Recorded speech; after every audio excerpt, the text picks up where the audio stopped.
এতিয়া আমি আলোচনা কৰিম মানুহৰ মস্তিষ্ক হিউম্যান ব্ৰেইন। আমি যে ইমান টাইম অধ্যয়ন কৰি আছো স্নায়ুৰজ্জু প্ৰতিক্ৰিয়াৰ সময়তো স্নায়ুৰজ্জুৰ কথা আলোচনা কৰি আছো। এই স্নায়ুৰজ্জুৰ কাম কেৱল মাত্ৰ প্ৰতিক্ৰিয়াই নে? মুঠেই নহয়। তোমালোকে তাৰ বিষয়েও এতিয়া অধ্যয়ন কৰিব পাৰিবা। স্নায়ুৰজ্জুৱে প্ৰতিক্ৰিয়াৰ উপৰিও আমাৰ দেহৰ সমন্বয় ৰক্ষা কৰাৰ ক্ষেত্ৰত বেলেগ বেলেগ কাম-কাজ কৰি থাকে। আমি যে চিন্তাশীল প্ৰাণী, মানুহ যে চিন্তাশীল প্ৰাণী, আৰু এই যে চিন্তাশীল প্ৰাণীসমূহে চিন্তা কৰিব পৰা বাৰ্তাসমূহ স্নায়ুৰ দ্বাৰা প্ৰেৰণ কৰে, সেই স্নায়ুৰ দ্বাৰাই স্নায়ুৰজ্জু গঠিত হৈছে। এই চিন্তা কৰিব পৰা কাৰ্যটো এটা জটিল প্ৰক্ৰিয়া, আৰু চিন্তা কৰা প্ৰক্ৰিয়াটো এক জটিল প্ৰক্ৰিয়াই নহয়, ই এক স্নায়ৱিক সমন্বয়। স্নায়ৱিক সমন্বয় মানে কি?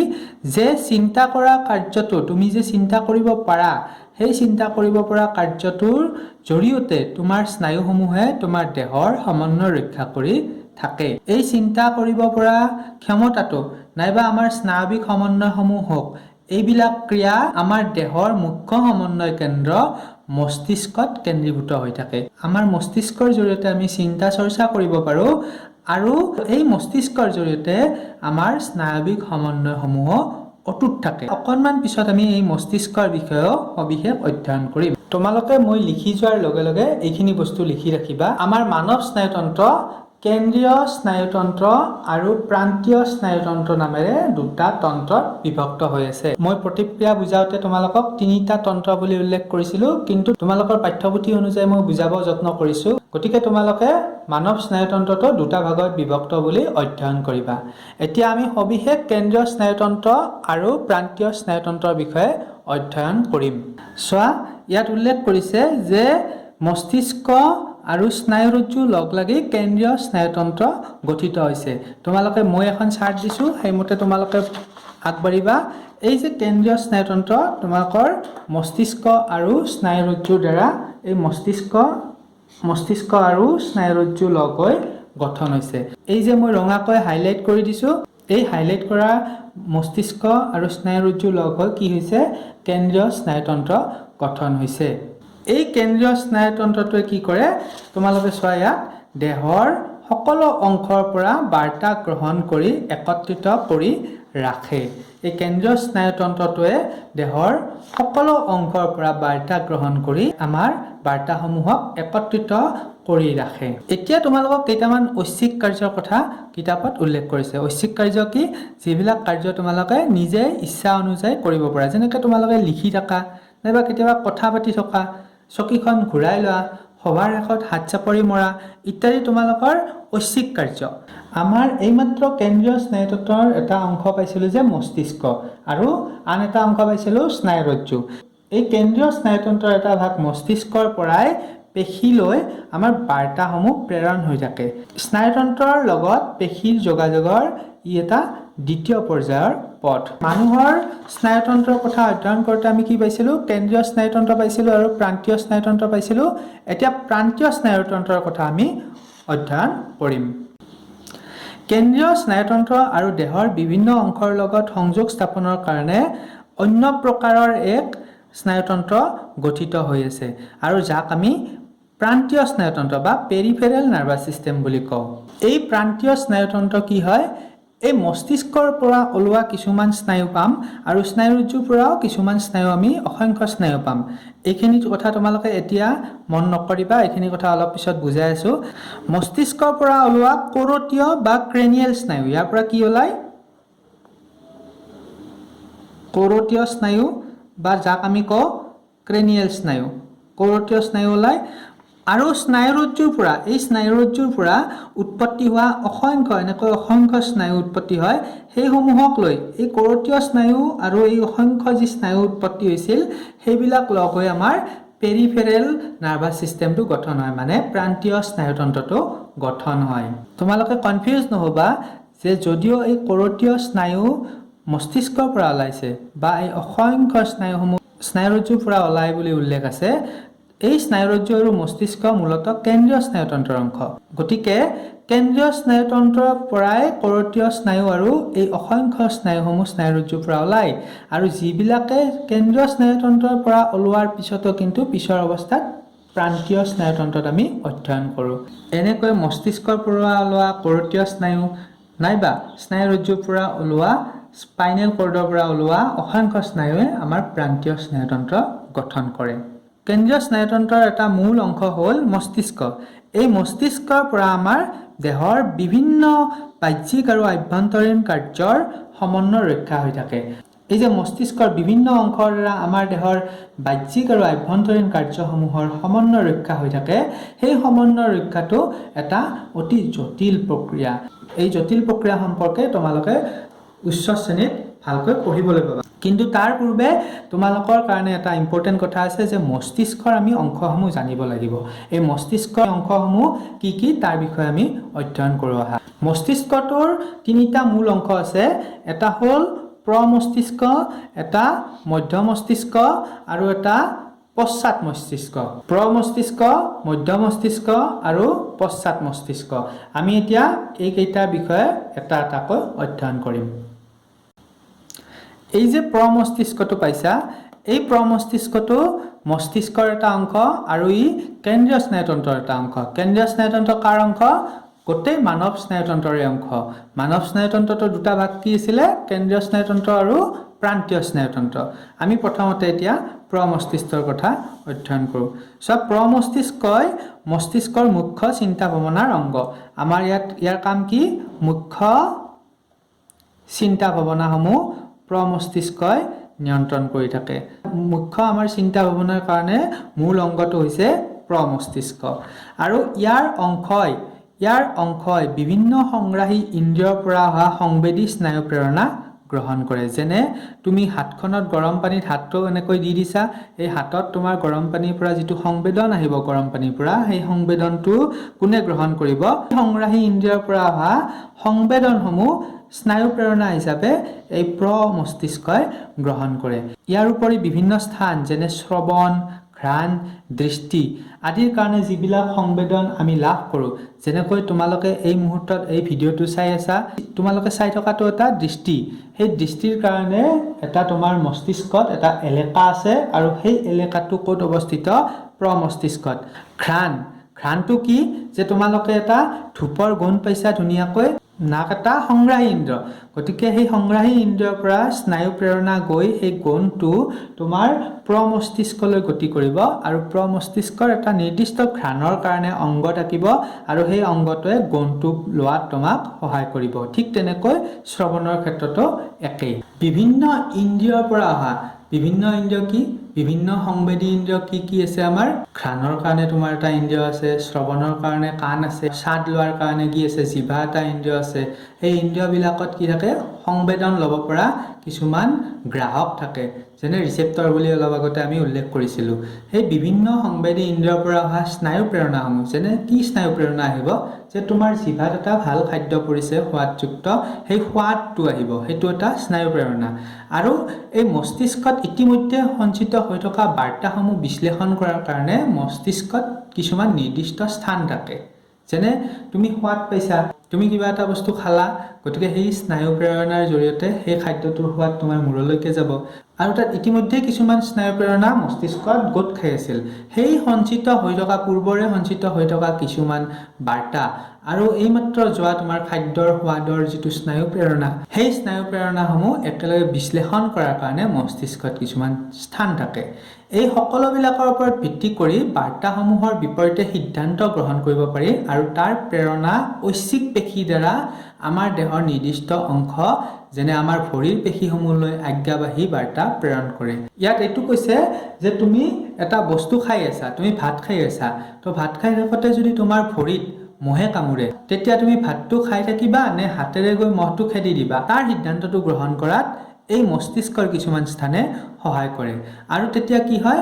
ঐচ্ছিক পেশীৰ দ্বাৰা, ঐচ্ছিক পেশী মানে তোমাৰ ইচ্ছাৰ জৰিয়তে হাতেৰে কি কৰিব পাৰিবা? ভৰিৰ মহটো খেদি বা মাৰি পেলাব পাৰিবা। তেতিয়া কি কৰে? যে আমাৰ ভৰিৰ পেশীসমূহলৈ আজ্ঞাবাহী বাৰ্তা প্ৰেৰণ কৰে। কোনে আজ্ঞা দিয়ে? যে আমাৰ প্ৰমস্তিষ্কত থকা কিছুমান স্থানে কি কৰে? সিহঁতক ভৰিৰ পেশীসমূহক আজ্ঞা দিব। হাতেৰে আমি মহটো মাৰিব নগ'লেও আমাৰ ভৰিখন আমি জোকাৰি দিব পাৰোঁ। সেই আজ্ঞাটোও মগজুৰ এই তোমাৰ প্ৰমস্তিষ্কই প্ৰেৰণ কৰে কিছুমান অনুভূতি যেনে দৰ্শন বা শ্ৰৱণ এইবিলাক অনুভূতিতকৈ আন কিছুমান অনুভূতি যেনে আমি অধিক খোৱা বুলি অনুভৱ কৰিছো এই অনুভূতিটো এটা সম্পূৰ্ণ নিৰ্দিষ্ট বা পৃথক হয় এই অনুভূতিটো যেবিলাক তোমাৰ দৈনন্দিন অনুভূতি কিন্তু তুমি সদায় মাংসৰে অধিক ভাত খোৱা বুলি অনুভৱ কৰি নাথাকা হে ই এটা সম্পূৰ্ণ নিৰ্দিষ্ট বা পৃথক অনুভূতি এনেকুৱা কিছুমান ভোগ অনুভূতিৰ কাৰণে প্ৰমস্তিষ্কত এটা সুকীয়া স্থান থাকে তোমালোকে এই চিত্ৰটো চোৱা এটো এটা মানুহৰ মস্তিষ্ক এপিনে কি প্ৰমস্তিষ্ক তোমালোকৰ কোন পিনে আছে কপালৰ পিনে আছে আৰু এইখিনি মধ্য মস্তিষ্কটো তোমালোকৰ ভিতৰত আছে তোমালোকে হাতেৰে স্পৰ্শ কৰিব নোৱাৰা এটা অংশ আৰু পশ্চাৎ মস্তিষ্কটো কি এই মধ্য মস্তিষ্কৰ তলত আৰু তোমালোকৰ গলৰ কাষৰ যিখিনি মগজুৰ অংশ হেপিনে তোমাৰ এখিনি পশ্চাৎ মস্তিষ্ক বুলি কোৱা হয় মগজুটোৰ পিছপিনৰ যেটো তোমাৰ গলৰ ওপৰৰ অংশ হেখিনিত এটা সেৰিবেলাম নামৰ অংশ আছে চোৱা এটো সেৰিবেলাম নামৰ অংশ আছে এই সেৰিবেলামটো তোমালোকৰ পশ্চাৎ মস্তিষ্কৰে একোটা অংশ আৰু প্ৰমস্তিষ্কত তোমালোকে মন কৰিবা যে হাইপোথেলামাস পিটুইটাৰি গ্ৰন্থি ইত্যাদি তোমালোকৰ অতি গুৰুত্বপূৰ্ণ কিছুমান অংশ থাকে আৰু সেই সমূহৰ কামসমূহ আমি অলপ পিছত অধ্যয়ন কৰিবলৈ পাম এই প্ৰমস্তিষ্ক পশ্চাৎ মস্তিষ্ক বা মধ্য মস্তিষ্কত থকা বিভিন্ন অংশসমূহৰ যেনে প্ৰমস্তিষ্কত থকা সেৰিব্ৰাম নাইবা পশ্চাৎ মস্তিষ্কত থকা সেৰিবেলাম পোন্স মেডুলা এইবিলাকৰ প্ৰতিটোৰে নিজা নিজা কিছুমান কাম আছে ঠিক তেনেকৈ হাইপোথেলামাস পিটুইটাৰি গ্ৰন্থি এইবিলাকৰো কিছুমান নিৰ্দিষ্ট কাম আছে আৰু যেতিয়া তোমালোকে হায়াৰ ক্লাছ পাবা তেতিয়া এইবিলাকৰ প্ৰতিটোৰে কাৰ্যসমূহ তোমালোকে অধ্যয়ন কৰিব লাগিব এতিয়া কিছুমান আমি চাও শৰ্তাবদ্ধ প্ৰতিপ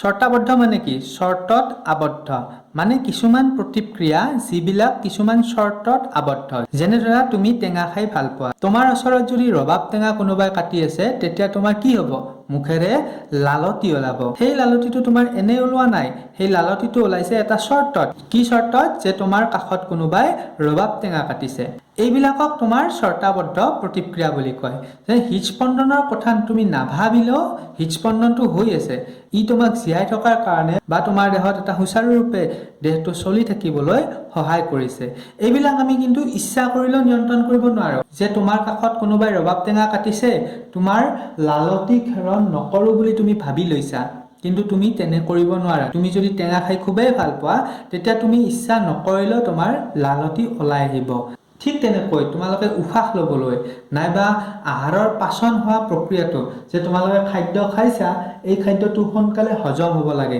কাৰণ তুমি আৰু অকনমান মাংস খাব বিচাৰিছা গতিকে সেই কথাটো তোমাৰ নিয়ন্ত্ৰণৰ অধীনত নাই পাচন প্ৰক্ৰিয়াটো এটা নিৰ্দিষ্ট সময়ৰ মূৰে মূৰে সম্পাদন হৈ থাকিব এইবিলাকক কয় তোমাৰ শৰ্তাবদ্ধ প্ৰতিক্ৰিয়া সাধাৰণ প্ৰতিক্ৰিয়া যেনে তোমাৰ চকুৰ মনিৰ আকাৰ সলনি কৰা চকিখন ঘূৰাই দিওঁতে চিন্তাৰ অনুভূতি এইবিলাক কাৰ্য তোমাৰ আন এবিধ পেশী তোমালোকে চিন্তা নকৰাকৈ চালিত হৈ থাকে এই পেশীসমূহক অনৈচ্ছিক পেশী বোলে ঐচ্ছিক শব্দটো য'ত দেখিবা তোমালোকে গম পাবা তাক তুমি ইচ্ছা অনুযায়ী কৰিব পাৰা আৰু অনৈচ্ছিক শব্দটো য'ত দেখিবা তাক তুমি গম পাবা যে তুমি ইচ্ছা অনুযায়ী কাৰ্য এটা সম্পাদন কৰিব নোৱাৰিবা এই তোমালোকৰ শৰ্তাবদ্ধ প্ৰতিক্ৰিয়াই হওক বা এই যে সাধাৰণ প্ৰতিক্ৰিয়া আছে এই সাধাৰণ প্ৰতিক্ৰিয়াই হওক এটা অনৈচ্ছিক কাৰ্য হয় এই অনৈচ্ছিক কাৰ্য তোমাৰ মধ্য মস্তিষ্ক আৰু পশ্চাৎ মস্তিষ্কই নিয়ন্ত্ৰণ কৰি থাকে তোমালোকে পাৰ্থক্যটো মনত ৰাখিবা যে ঐচ্ছিক পেশীৰ দ্বাৰা যিবিলাক কাৰ্য সম্পাদন হয় সেইবিলাক তোমাৰ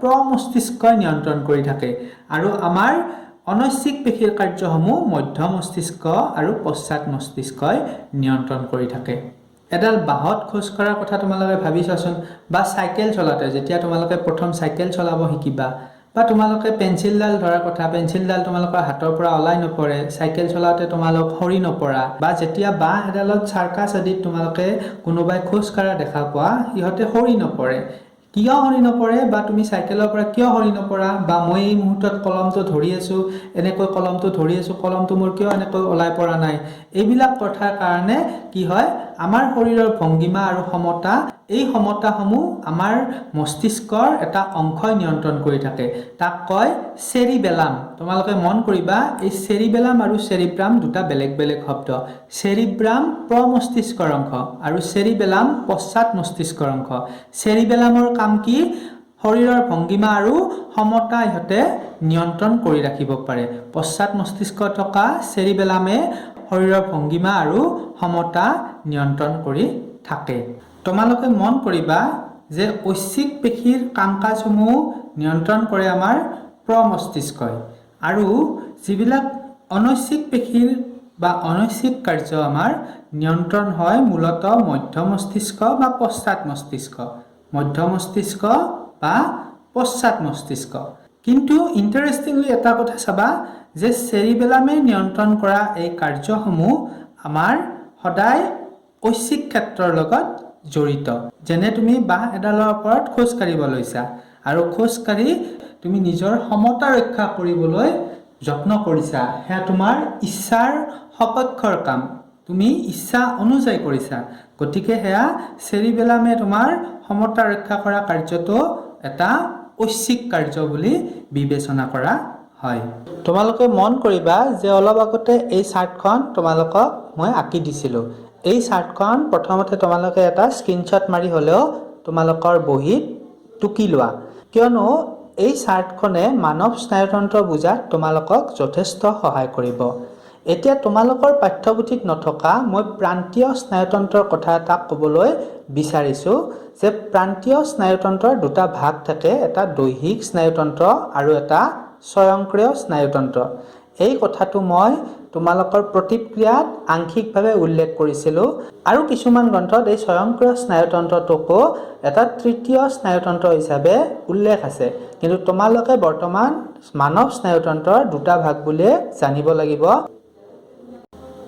পূৰ্বৰ দৰে তোমালোকৰ এই চিত্ৰটো উচ্চতৰ মাধ্যমিক শাখাৰ পৰা সংগ্ৰহ কৰা হৈছে আৰু যিসকলে এই চিত্ৰটো টান পোৱা তেওঁলোকে এইখিনি কথা আওকাণ কৰিব পাৰিবা আৰু যিসকলে উচ্চতৰ মাধ্যমিকত বিজ্ঞানক বা বায়োলজিক ভালকৈ পঢ়িব বিচাৰিছা তেওঁলোকৰ কাৰণে এইখিনি মই তথ্য আগবঢ়াব বিচাৰিছোঁ চোৱা এইটো হৈছে মানুহৰ মস্তিষ্কৰ ছেদ আৰু তোমালোকৰ পাঠ্যপুথিত থকাৰ দৰে এই পিনে তোমাৰ অগ্ৰ মস্তিষ্ক তোমালোকৰ কপালৰ পিনে আৰু এইডাল স্নায়ুৰজ্জু কয় এইখিনি চেৰিবেলাম তোমালোকৰ পাঠ্যপুথিত দিয়াৰ দৰে আৰু চেৰিব্ৰামক তোমাৰ চেৰিব্ৰেল হেমিস্ফিয়াৰ বুলিও কয় ঠিক তেনেকৈ অগ্ৰ মস্তিষ্কৰ পিনে বা প্ৰমস্তিষ্ক আৰু অগ্ৰ মস্তিষ্ক একেই কথা প্ৰমস্তিষ্কৰ পিনে থেলামাছ আৰু হাইপোথেলামাছ অংশ দুটা থাকে আৰু এইখিনি তোমাৰ মধ্য মস্তিষ্ক হয় মধ্য মস্তিষ্কখিনি তোমালোকে হাতেৰে স্পৰ্শ কৰি অনুমান কৰিব নোৱাৰা আৰু মধ্য মস্তিষ্কৰ তলৰ পিনে আছে পশ্চাৎ মস্তিষ্ক পন্স চেৰিবেলাম আৰু মেডুলা আছে